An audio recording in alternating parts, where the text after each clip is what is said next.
Salut amis téléspectateurs, vous faites bien de nous rejoindre dans Décrypta. Merci pour votre fidélité que vous témoignez à ces programmes. C'est pour nous un plaisir et même un honneur de vous retrouver en ce jour pour un nouveau numéro. Nous allons décrypter la levée du moratoire sur la peine de mort en République démocratique du Congo. Nous allons décrypter la sortie médiatique du secrétaire général de l'UDPS et nous allons également, mesdames et messieurs, décrypter la présentation d'Éric Kumba, conseiller stratégique de Corneille Nangaa la semaine dernière par la DEMIAP devant la presse à Kinshasa, la capitale de la République démocratique du Congo. Nous allons devoir, mesdames, messieurs, vous révéler beaucoup des informations en notre position par rapport à ces dossiers et nous allons également décrypter la nomination du Premier ministre Judith Tuluka par Félix Tshisekedi. Mesdames, messieurs, merci encore une fois pour votre fidélité et cordiale bienvenue à toutes et à tous dans ce nouveau numéro de Décrypta. La levée du moratoire de peine de mort en République démocratique du Congo. Mesdames, Messieurs, c'est d'abord inacceptable que cette décision soit prise comme ça, en toute violation de la Constitution par Félix Tshisekedi. Vous le savez très bien, la vie humaine, elle est sacrée selon notre Constitution. Donc, on ne peut pas retourner à la vieille époque aujourd'hui. Et surtout que nous sommes dans un pays démocratique. Et ce qui dérange de plus dans cette histoire de la levée du moratoire, c'est l'impartialité de notre justice. Vous savez, aujourd'hui, la justice congolaise, elle est vraiment instrumentalisée. Tshisekedi lui-même l'a dit, la justice est malade.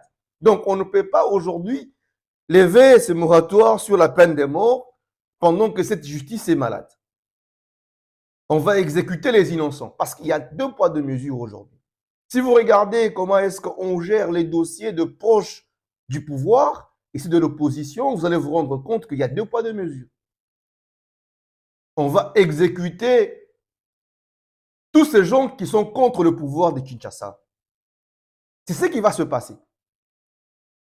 On nous parle de pouvoir exécuter tous ces gens qui trahissent la République. Mais on oublie, bien évidemment, que les gens qui trahissent la République sont partout. Les gens qui trahissent la République, ce sont ceux qui ont appelé Kagame mes frères et qui l'ont invité à Kinshasa, avec tambour et chant.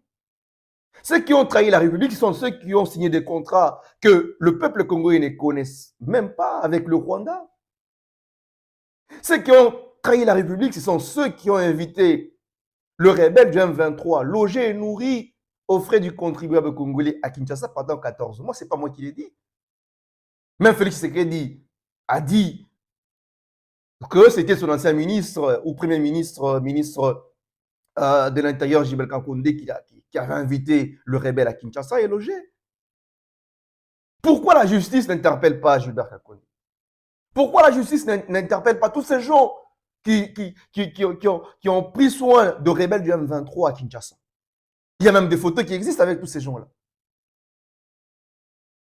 Donc, pour moi, cette décision est inacceptable parce que de toutes les raisons que je vous ai données tout à l'heure ou énumérées, en tout cas les témoignent. Et je pense que personne ne va me contredire parce que nous allons vivre le pire avec cette histoire en République démocratique du Congo. Il est temps que Félix Tshisekedi puisse se ressaisir et mettre fin à la levée du moratoire sur la peine de mort en République démocratique du Congo. Ce n'est pas en tout cas le moment parce que nous avons besoin de la cohésion, de la paix et de l'unité nationale en République démocratique du Congo. Il y aura encore trop de frustration et ça ne sera pas bien pour notre pays. Il faudrait qu'on appelle tous les fils et filles du pays autour d'une même table pour la réconciliation nationale, pour essayer de prêcher ce qu'on appelle, mesdames, messieurs, l'amour du pays. Nous devons être patriotes.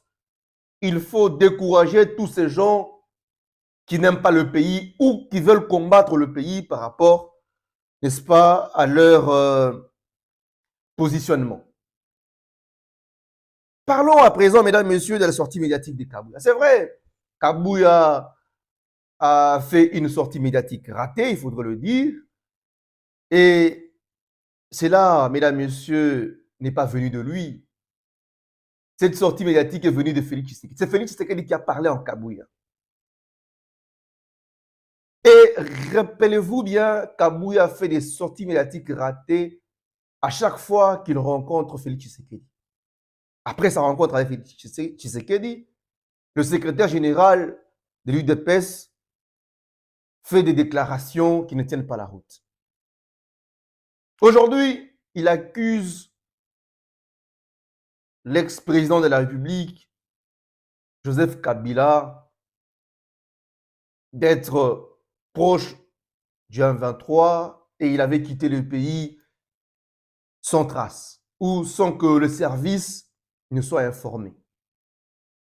Déjà, Kabouya accuse nos services de sécurité d'être incompétents. Donc, ils ne savent pas faire leur travail. Comment est-ce qu'un citoyen comme l'ex-président Joseph Kabila Kabange, que le pays doit protéger, peut quitter le pays sans que nos services ne soient au courant? De deux, mesdames, messieurs, retenez que c'est un plan qui a été déjà établi pour arrêter Joseph Kabila par l'UDPS. Vous vous souviendrez qu'il n'y a pas longtemps que la jumelle de Joseph Kabila, Jeannette Kabila, pour ne pas le citer, a été convoquée à la même DENIAP. Après interrogation, musclée d'ailleurs, il a été question de pousser Jeannette Kabila à dévoiler le secret ou à la convaincre à pouvoir faire de révélations contre son frère.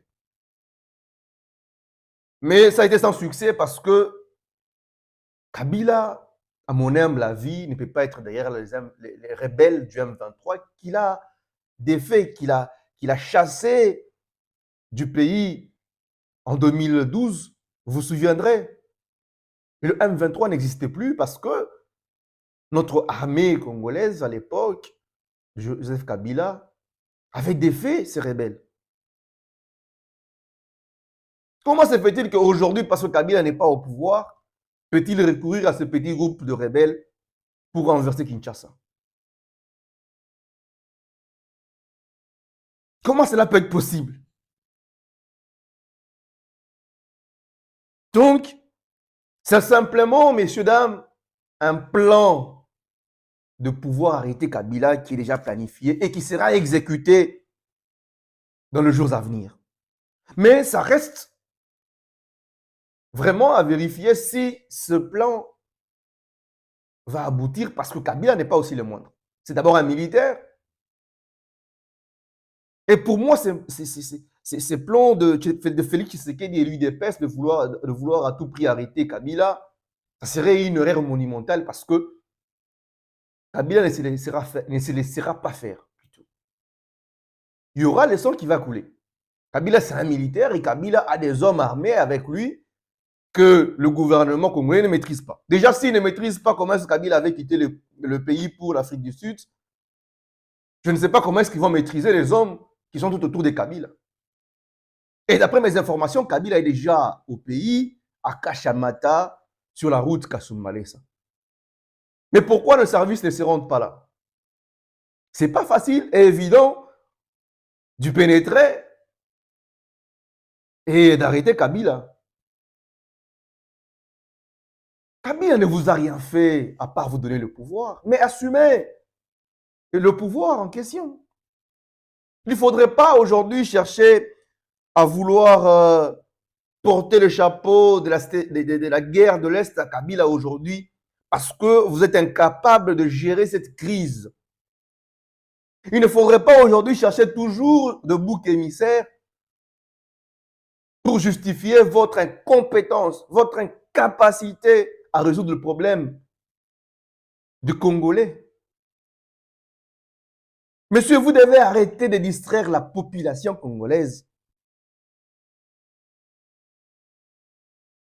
Cette histoire va encore alimenter la haine tribale. Je vous avais dit dans nos émissions précédentes que le fait de nommer Eddie Kapens et de le transférer à Lubumbashi avait pour mission de gérer Kabila. Je vous l'avais dit. Rappelez-vous très bien. Et c'est ce qui va se passer. C'est Eddie Kapens qui est chargé de cette mission de pouvoir arrêter Kabila. Est-ce que Tshisekedi saura le faire? S'il arrive à le faire, est-ce que cela permettra que nous puissions vivre en paix dans la cohésion nationale? Point d'interrogation. Il y aura des Katangais qui seront frustrés, qui vont dire, ils veulent arrêter notre fils. Ils veulent. Comme vous le savez, ça sera très compliqué de vivre ensemble. Je pense à mon humble avis que Félix Tshisekedi et l'UDPS doivent se concentrer sur l'essentiel. L'essentiel, c'est donner le minimum au peuple congolais. Ça veut dire le soin de santé. Le peuple d'abord que vous avez oublié.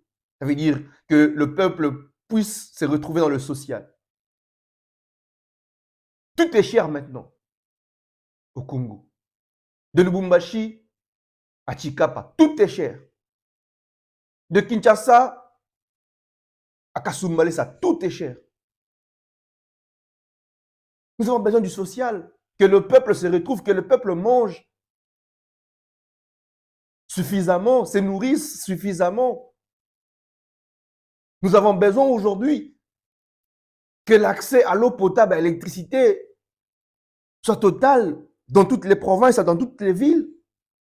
Nous avons besoin aujourd'hui que le Congolais puisse étudier dans de bonnes conditions, donc construire des écoles, pas avec votre farce là de gratuit de l'enseignement qui ne résout rien. Construisez des écoles, faites des réformes et que l'éducation aujourd'hui nationale ait un niveau. Parce que le niveau il est trop bas, il faut le dire.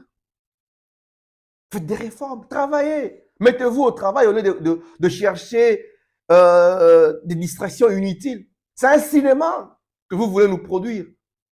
C'est un cinéma. Les 1,23 sont localisables. Allez les chercher. Nanga est localisable. Ne cherchez pas de bouc émissaire. Ne cherchez pas Kabila. Laissez-les, foutez-les la paix. Laissez-les tranquilles. Nanga est dans le Rutshuru. Localisez-le. Arrêtez-le si vous voulez.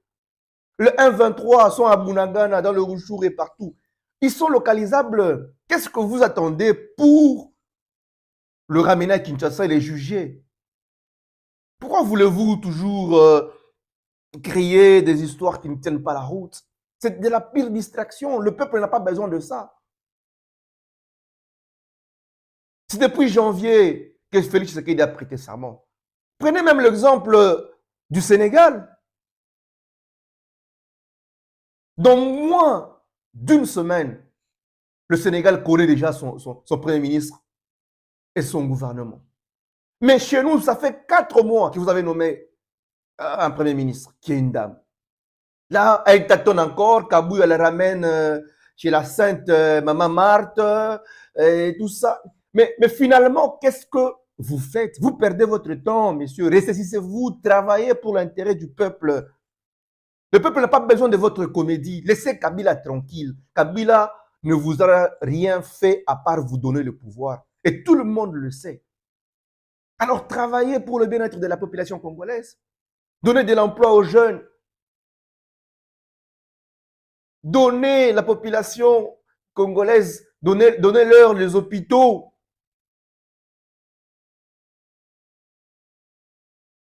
Nous avons besoin de voir le peuple d'abord. La population est en train de souffrir. Il n'y a pas de route, il n'y a pas d'électricité, il n'y a pas d'eau. C'est là où nous voulons voir vos capacités à résoudre le problème du Congolais. Arrêtez avec vos cinémas là, on n'a pas besoin de ça, Kabouya. Si on met du Kabouya, on a nini. Kabouya, on a nini. C'est l'ivresse du lait, ça. Donc, monsieur Kabouya, tu dois apprendre à te taire à un moment donné de la vie. On n'a pas besoin de vos comédies. On a besoin que vous puissiez aujourd'hui trouver des solutions aux problèmes des Congolais. Rien ne va dans ce pays. Njale na pita, bantu bana na makaji, bantu bana na maya, bana na moto, abana na ma hôpital, abana na manjia. C'est ça le problème. On ne vous demande pas beaucoup. On ne vous demande pas grand-chose. Le peuple veut juste le minimum. Toi, $, ou mungapi? Toi, $, combien? Voilà le vrai problème. Donc, arrêtez de chercher des boucs émissaires. Non, non, non, non. Nanga est localisable et sa bande. Le M23 sont localisables. Allez les chercher. Si vous voulez les prendre à Kinshasa, allez-y. Laissez Kabila tranquille. On n'a pas besoin de ça. On n'a pas besoin de la guerre civile. On n'a pas besoin du sang congolais couler encore une fois. Non, non, non, non, non. C'est assez.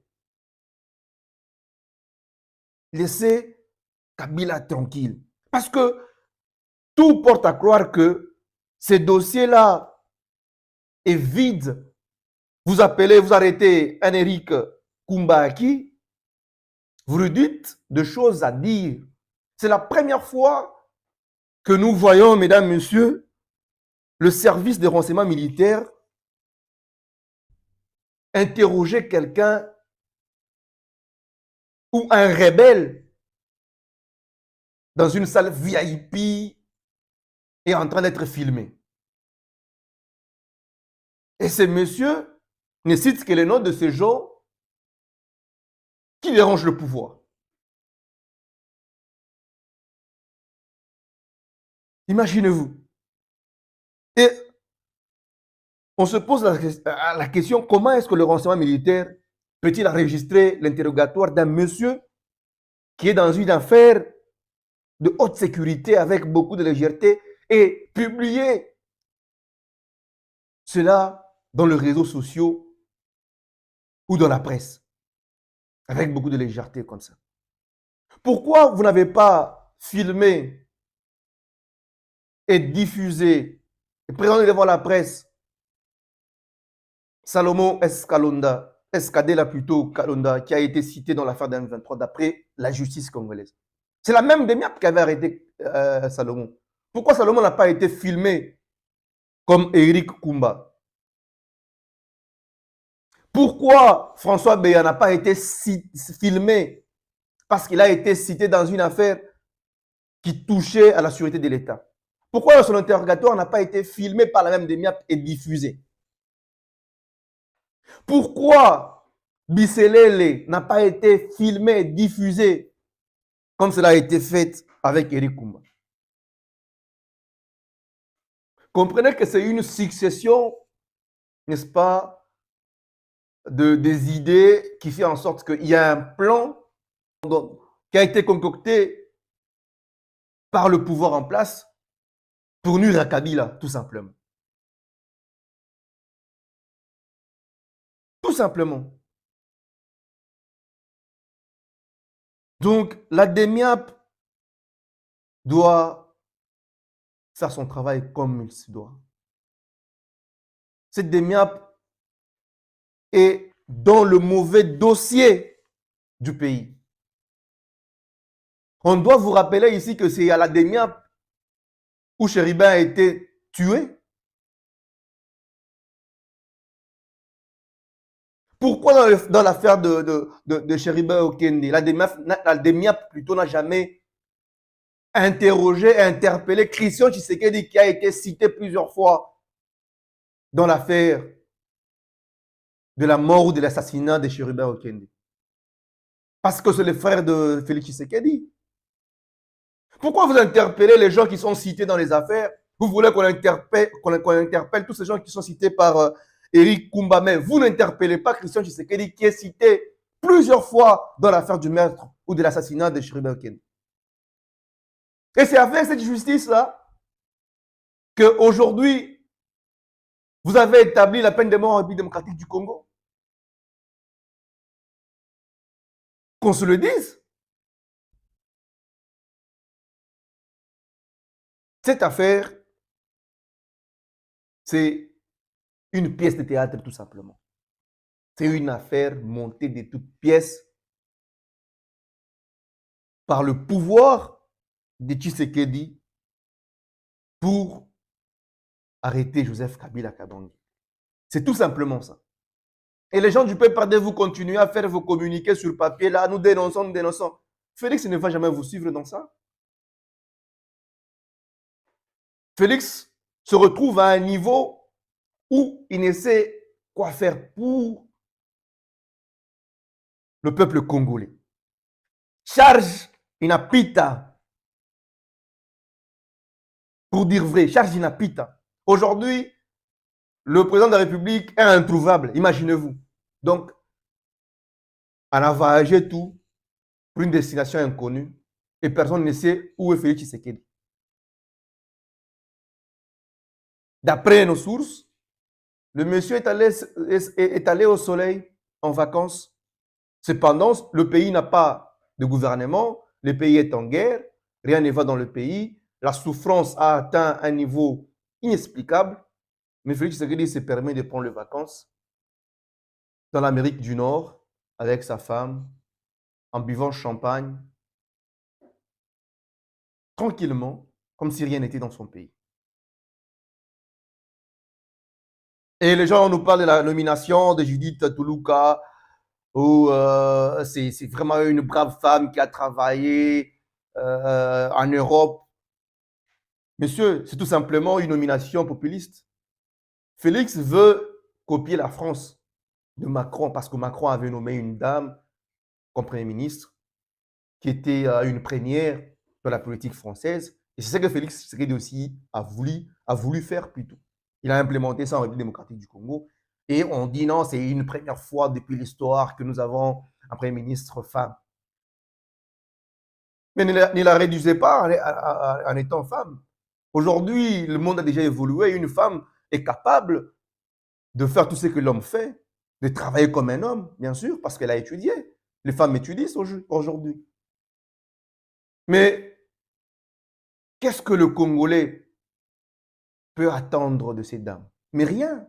Parce que ça ne dépend pas d'elle. Elle viendra juste implémenter la vision de Félix Tshisekedi. Et quelle est la vision de Félix Tshisekedi? On vous dira le peuple d'abord. Mais c'est quoi la vision? Félix n'a pas de vision pour ce pays. Félix est en train de tâtonner. Dites-moi la vision claire, le plan que Félix a exactement pour la RDC. Pendant les 5 années passées, qu'est-ce qu'il a fait de la RDC? Et qu'est-ce qu'il fera pour ces 5 autres années? Rien. Parce que, monsieur, ta femme n'était là. Il est oncle, ta femme pepo. Ta femme t'es. Donc aujourd'hui, cette dame ne fera rien. Donc n'attendez pas quelque chose venant d'elle parce que elle doit implémenter la vision de Félix Tshisekedi. Mais Félix Tshisekedi lui-même n'a pas de vision pour le Congo. Donc, franchement, je ne sais pas qu'est-ce qu'elle fera. Parce que ce pays a connu de premiers ministres comme Ilou Kamba. Avec un CV aussi costaud, mais qu'est-ce qu'il a fait? Le problème, ce n'est pas le Premier ministre, le problème, c'est Tshisekedi lui-même qui est le problème dans ce pays. Donc, il n'y aura que des tâtonnements. Attention, il va passer Angela Merkel, après ça, il est le côté, parce que nous avons la vision à Mboka, et à Félix Tshisekedi, mais alors la vision Nini. C'est ça le problème. Imaginez-vous à peine nommé le Premier ministre ou le Premier ministre Judith Tuluka va rendre hommage à la maman de Félix Tshisekedi. Toi et ça, la Nini. Dieu, il fait Nini. Est-ce que vous avez vu au Sénégal Ousmane Sonko aller rendre hommage à la maman du président sénégalais? Avec ce genre de choses, que pensez-vous en tout cas que ces gens peuvent faire dans ce pays? Que pensez-vous de l'avenir de ce pays? Des gens qui sont redevables à la famille du président de la République, au lieu d'être redevables à la population ou au peuple congolais. Donc, franchement, n'espérez rien de cette première dame ou de cette première ministre plutôt qui est Judith Toulouka. Elle ne fera rien, alors rien. Et d'ailleurs, là, elle va prendre encore beaucoup de temps pour former son gouvernement. Il y aura beaucoup de gens qui vont rejoindre encore Nanga parce qu'ils seront frustrés. Donc, il y aura beaucoup de gens qui vont être frustrés et il n'y aura rien qui va se faire. Donc, on va perdre un an pour nommer un gouvernement et puis il ne restera que 3 ans pour travailler pour Félix Tshisekedi. Je ne sais pas qu'est-ce qu'il fera pour ce pays dans le 3 ans qui lui reste.